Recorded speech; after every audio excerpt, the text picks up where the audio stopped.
We have some more NHL signings to discuss today, including first overall pick Connor Bedard. Plus, we have more news in Hockey Canada with another major sponsor canceling their program. All that and more coming up next.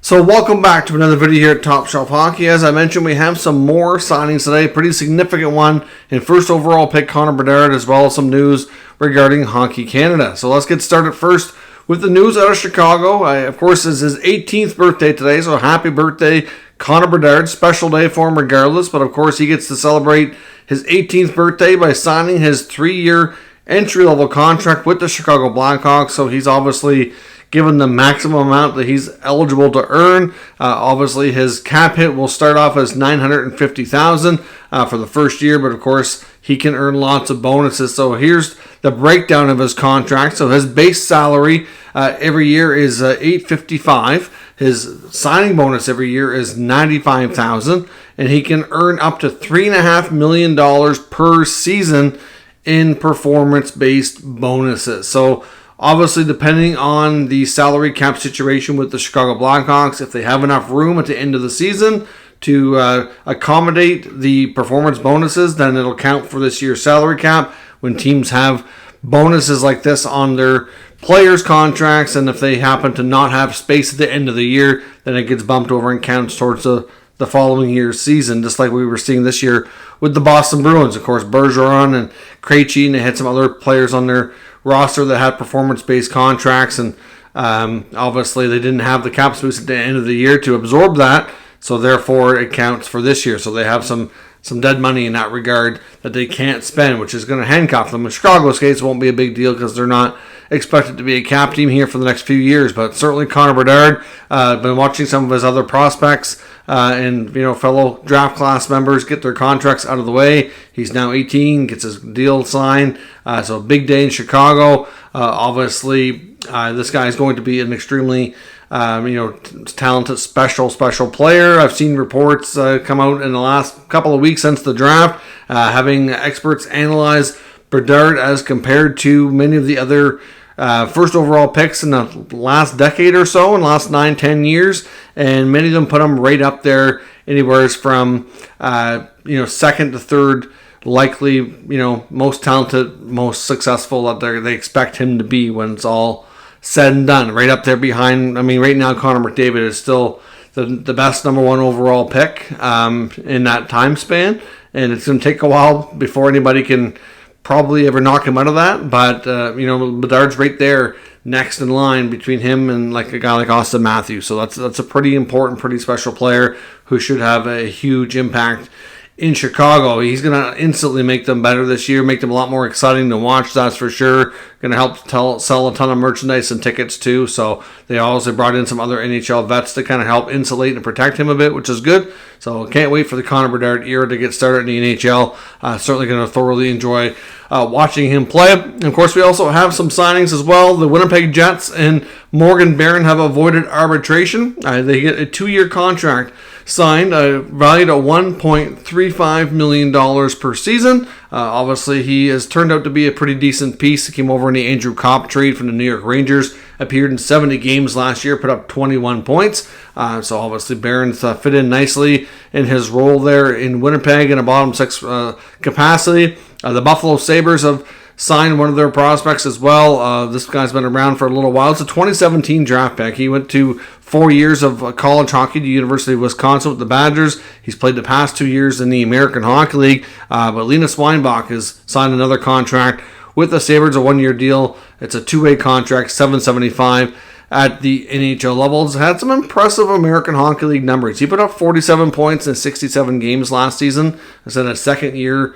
in that version of pro hockey, so certainly a good development. The Sabres do have a pretty deep group at the NHL level, so as much as some players knocking on the door with those kind of numbers would have a good shot at getting into the NHL this year, it's going to be tough for him, almost impossible to be completely honest, but he should be a call-up option depending on injuries and such this year. But he's had good development, and we'll see where things go for him. And the Bruins have signed a trio of players, mostly all expected to be minor leaguers this year. They've signed Michael DiPietro, Alec Regula, and Riley Walsh. They all get 1-year deals. They're all 2-way contracts, $775 at the NHL level. In the case of Michael DiPietro, of course, he, the former Canucks prospect, now in the Bruins system. Unless they trade somebody at the NHL level, whether it be Linus Ullmark or Swayman, and at this point, Swayman's yet to be signed, and no guarantee that's going to happen. I think it's probably a preference of the Bruins not to trade either one of them, but it's going to be tough for him to even see time in the American Hockey League. He spent the bulk of the year last year at the East Coast League, and obviously he's, been around a while now. He's getting up there as an older prospect, so I don't know really where he fits in their system, but clearly he's like the number 3 guy after their NHL guys, and the other 2 guys that he's fighting with there in those spots are all about similar age but further ahead. So I don't know. At one point he was a promising young goalie. And at this point, he may be a very, very late bloomer if he ever gets a real regular kind of NHL crack. And of course, Regula and Walsh get their deals as well. As I mentioned, more news out of Hockey Canada. We're still waiting on the results to be announced on the 2018 World Junior investigation by the NHL. No details have emerged here just yet, although it sounds like we're getting closer. We keep getting small updates between the report from Rick Westhead a few days ago. Frank Saravalli's touched on it as well, that NHL teams are kind of bracing themselves for what might be coming down the pike. Certainly players that are kind of found to have, been involved and had wrongdoing are expected to be suspended. But of course, at this point, no charges have been laid from a legal perspective. Nothing's happened. So I wonder if the NHL might be delaying things to kind of align with a police announcement. I'm not really sure. That would probably make sense. I don't know that they can go too far with things without having the police kind of do their part. I mean, otherwise the players are going to fight things through the union for sure. So we'll have to wait and see on that. But Nike, who's a huge, athletic company, has been a huge sponsor and help with Hockey Canada over the years. We know almost all the sponsors either canceled or most of them paused their programs with Hockey Canada and their sponsorship deals back when the controversy and the scandal first broke over a year ago. Some of which have already canceled out completely. Some have come back on board, like Bauer. After seeing all the changes that Hockey Canada has gone through, they're satisfied to the point that they're willing to contribute again. But Nike has decided to end their sponsorship deal and not resume things. Like, they've been on pause for quite some time. And we'll have to see here how that all plays out. I mean, I don't know if we'll ever get clarity or any kind of confirmation. I highly doubt we will, but there was some speculation as the details kept emerging on that 2018 World Junior situation, that there was a high-ranking employee, some kind of senior employee with Nike, who was at the gala, of course, because their sponsor, were heavily involved with Hockey Canada at that point, and they were buying drinks for some of the players or victims, or I can't remember the full details, but I know that there was just a high-ranking Nike employee who was there, and they certainly weren't alleged to have anything with the assault or anything that took place or allegedly took place, but I don't know if that played a role in anything or not. We probably will never get confirmation of that.